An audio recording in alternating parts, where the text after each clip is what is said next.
amigos. Ask me if you want to. Or just listen. I prefer to listen, it's very nice.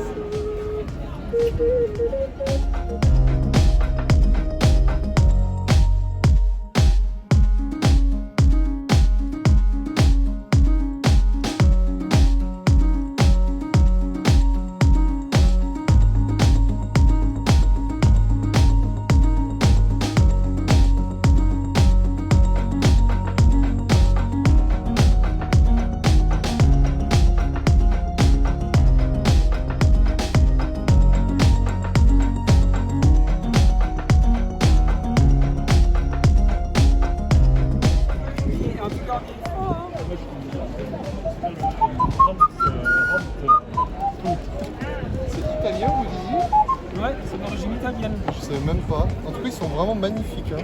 C'est une petite ville à côté, à 20 km de Bologne. Ah d'accord.